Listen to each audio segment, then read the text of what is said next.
আসসালামু আলাইকুম, মৃদুল রিভিউ সবাইকে স্বাগত।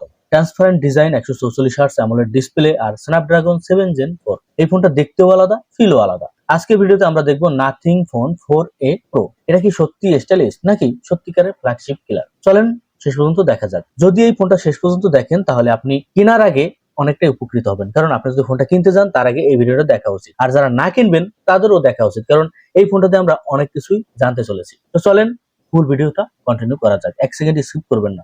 তো চলেন প্রথমে আমরা ফোনটা কোথায় পাবো, দাম, ভেরিয়েন্ট এগুলো নিয়ে কথাবার্তা বলি। ফোনটা আপনারা আনঅফিসিয়ালি পাবেন।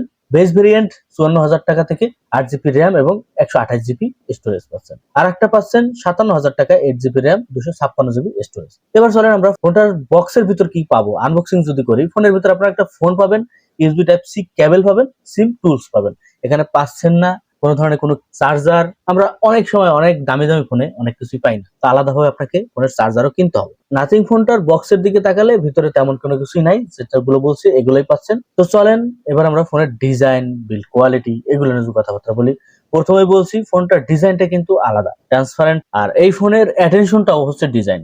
যদি কারো কাছে অন্যরকম ডিজাইন দরকার হয়, মানে আনকমন ডিজাইন, তাহলে আপনারা এই ফোনটা দেখতে পারেন। অনেকে আছেন যারা বিভিন্ন ধরনের ইউনিক লুক চান, ট্রান্সপারেন্ট ব্যাক চান, তো তাদের জন্য এটা ভালো হবে। যদিও এটার ক্যামেরা মডিউলের জায়গাটা আইফোন 17 এর মতনই দেখতে, তো এরকম আমরা অনেক ফোনে দেখি এখন আপাতত। এই ফোনটাতে আপনারা অ্যালুমিনিয়ামের ফ্রেম পাচ্ছেন, গ্লাস ফিনিশ পাচ্ছেন, ভালো। তবে এই যে ক্যামেরার জায়গাটা একটু বেশি হিজিবিজি আমার কাছে মনে হয়। ইউনিক ঠিক আছে, তারপর এখানে কিছু কিছু সেন্সর দিছে যেগুলো যখন আপনি ভিডিও শুট করবেন তখন ওই যে লাল বাতি জ্বলবে, এইগুলা আসলে আমার কাছে একটু বেশি ভালো লাগে না। এগুলো আমার কাছে একটু এক্সট্রা মনে হয়, এগুলো আমার কাছে এতটাও ভালো মনে হয় না। তবে অনেকের কাছে এইসব বিষয়গুলো অনেক ভালো লাগে। থিকনেস বা ওয়েটের দিকে দেখি, তাহলে থিকনেস আপনারা 8 মিলিমিটার পাচ্ছেন। তো এই যুগে 8 মিলিমিটার একদম সিলিমও বলা যায় না। ওয়েট পাচ্ছেন এখানে 210 গ্রাম, ওয়েটটাও কিন্তু একদমই কম না, মোটামুটি ভালোই। আপনারা এই ফোনটা এক হাতে ইউজ করতে গেলে একটু হিমশিম খাবেন, একটু বড় সড়ো ফোনটা। তাছাড়া এখানে পাচ্ছেন IP65 স্পেল রেজিস্ট্যান্স। এত একটা দামি ফোনে IP69K রেটিং দেওয়া উচিত ছিল, এখানে একটু ঘাটতি মনে হয় আমার কাছে। ডিসপ্লে নিয়ে আমরা আলাদাভাবে কথা বলবো। এবার আমরা ফোনের আশেপাশে এবং স্পিকার এগুলো নিয়ে কথাবার্তা বলি। আপনারা এখানে স্টুডিও স্পিকার পাচ্ছেন, ডোলবাই ভিশনও পাচ্ছেন, NFC পাচ্ছেন, ইন ডিসপ্লে ফিঙ্গারপ্রিন্ট পাচ্ছেন, সাথে পাচ্ছেন অ্যান্ড্রয়েড 16 যেটা আরো ভালো, এবং 3 বছরের আপডেট পাচ্ছেন এবং 6 বছরের সিকিউরিটি আপডেটও পাচ্ছেন। তো এটা আমি বলবো বেশ ভালো, দারুণ বিষয়। তবে এখানে আইআর ব্লাস্টারটা নাই, এইটা মিস করব, কারণ আমরা অনেক সময় কিন্তু এই আইআর ব্লাস্টারের সাথে যুক্ত হয়ে গেছি, কারণ এটা আমাদের অনেকের দরকার হয়। যাই হোক, এবার আমরা ডিসপ্লে নিয়ে যদি কথাবার্তা বলি। ডিসপ্লে দেখতে আমার কাছে খুবই ভালো লাগে এবং ফ্ল্যাগশিপ লেভেল। এখানে ইউজ করছে 6.83 অ্যামোলেড ডিসপ্লে, সাথে পাচ্ছেন 144 হার্টজ রিফ্রেশ রেট, ব্রাইটনেসও পাচ্ছেন 5000 নিটস। যদি এবার ডিসপ্লের পারফরমেন্স নিয়ে কথাবার্তা বলি, আমার কাছে দেখতে অসাধারণ লাগে, খুব ভালোই, রেজাল্টটাও ঠিকঠাক আছে। এবং রিফ্রেশ রেট যেহেতু 144 হার্টজ, সব ক্ষেত্রে আপনি 144 হার্টজ না পেলেও মোটামুটি আমার কাছে ভালোই লাগে এবং ভালো একটা স্মুথের ব্যাপার পাবেন। ব্রাইটনেসও যেহেতু অনেক বেশি, আপনি সূর্যের আলোতে সরাসরি ইউজ করতে পারবেন, তেমন কোনো প্রবলেম হবে না। স্মুথ অনেক ভালো, গেমিং এর ক্ষেত্রে আল্ট্রা স্মুথ পাবেন। নেটফ্লিক্স বা অন্য কোনো যে সোশ্যাল মিডিয়া যেটা আপনি ইউজ করেন সেই ক্ষেত্রে আপনি সুপার স্মুথ পাবেন। ডিসপ্লে আমার কাছে টপ ক্লাসই মনে হয়। ডিসপ্লে এখানে আমি কোনো ঘাটতি দেখি না, আমার কাছে মনে হয় ঠিকঠাকই আছে। এবার আমরা যদি পারফরমেন্স দেখি, তাহলে প্রসেসর হিসেবে স্ন্যাপড্রাগন 7 জেন 4, যেটা 4 ন্যানোমিটার চিপসেট হিসেবে ব্যবহার করছে। তো আমার কাছে মনে হয় ভালো, কারণ এই ধরনের চিপসেট এই দামে আমি মনে করি যে ভালো কিছু পাচ্ছেন। তাছাড়া এখানে বেস ভেরিয়েন্টে যদি লক্ষ্য করেন 8 জিবি র্যাম পাচ্ছেন, 128 জিবি স্টোরেজ পাচ্ছেন, এখানেও ভালো। সাথে পাচ্ছেন ইউআইও ভালো, নাথিং এর ওএস 4.1, যেটা বলবো আরো দুর্দান্ত। কারণ আমরা দেখি অন্যান্য ফোনে এতটুকু দেয় না, তো এই ফোনে যতটুকু দিচ্ছে আমার কাছে মনে হয় দুর্দান্ত। পারফরমেন্স হিসেবে আমার কাছে মনে হয় যে মোটামুটি ভালো।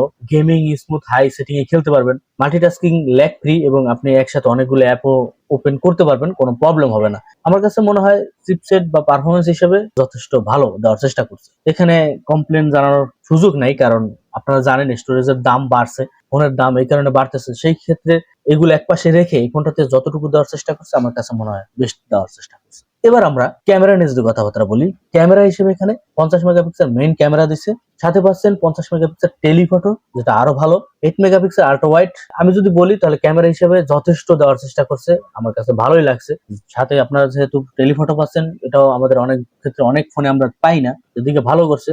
এটা যদি পারফরমেন্সের দিকে তাকাই, তাহলে ক্যামেরা যখন আপনি ছবি তুলতে যাবেন মোটামুটি ভালোই। আপনি অনেক ফোনে দেখা যায় যে আমরা অনেকগুলো ছবি তুললেও পারফেক্ট ছবি পাই না। তো এটার ক্ষেত্রে আপনারা একটা বা দুইটা বা তিনটা ছবি তুললে সেখান থেকে আপনি একটা ভালো পারফরমেন্স পাবেন এবং বাছাই করতে আপনার সুবিধা হবে। তাছাড়া আপনারা এখানে জুমও পাচ্ছেন, ভালো জুম। তবে জুমের ক্ষেত্রে যদি বলি, অতিরিক্ত জুম মানে শেষ পর্যন্ত যদি জুম করেন সেই ক্ষেত্রে ঘোলাটে হয়ে যাবে, ডিটেলস কিছুই বোঝা যায় না। তো এত বেশি জুম দেওয়ার কি দরকার যদি জুমে কাজই না করে, মানে জুমের যদি সেই আউটপুটটা যদি ঠিক না থাকে তাহলে এত জুম দিয়েও লাভ নাই। যাই হোক, এবার আমরা সেলফি নিয়ে যদি কথাবার্তা বলি, 32 মেগাপিক্সেল ক্যামেরা পাচ্ছেন সেলফিতে, যেটা বলবো আরো ভালো।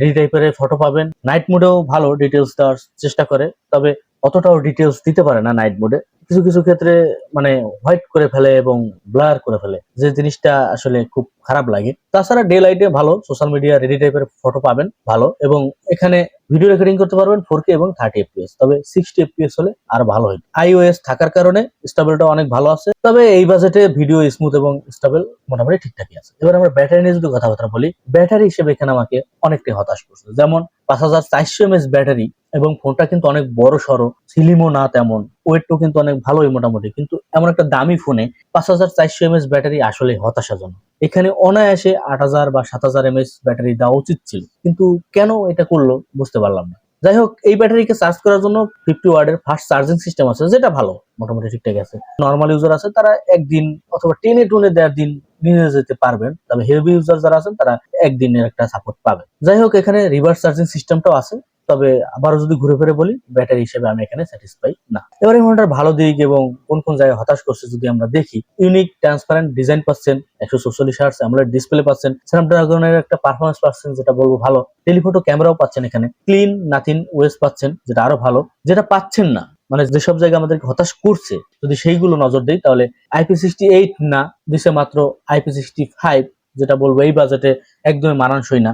ওজনটাও কিন্তু অনেক ভালো, 210 গ্রাম, কিন্তু ব্যাটারি হিসেবে এখানে দিয়েছে একদমই নর্মাল, আমি বলবো এই ব্যাটারি এটার সাথে যায় না। এবং বক্সের দিকে তাকালে চার্জারটাও দেয় নাই, এখানেও আমাদেরকে হতাশ করছে। সবকিছু মিলিয়ে nothing phone 4A pro unique flagship style mid রেঞ্জের ফোন বলা যায়। যদি আপনি চার্জিং এর ব্যাপারটা বা ব্যাটারি ব্যাপারটা একটু সাইডে রাখেন তাহলে আমি বলবো ঠিকঠাকই আছে। যারা ডিফারেন্ট ডিজাইন চান, ক্লিন ইউআই চান, স্মুথ পারফরমেন্স চান, তাদের জন্য এটা পারফেক্ট চয়েস হবে। কিন্তু যারা অনেক হেভি চার্জিং সাপোর্ট চাচ্ছেন তাদের ক্ষেত্রে এটা হতাশ করে। তো বন্ধুরা, এই ছিল নাথিং ফোন 4A প্রো ফুল রিভিউ। আপনার কাছে ফোনটা কেমন লাগছে কমেন্ট অবশ্যই জানাবেন। ভিডিওটা ভালো লাগলে লাইক, শেয়ার এবং ফেসবুকে দেখে থাকলে ফলো, ইউটিউবে দেখে থাকলে সাবস্ক্রাইব করতে ভুলবেন না। আজকে পর্যন্তই, আসসালামু আলাইকুম।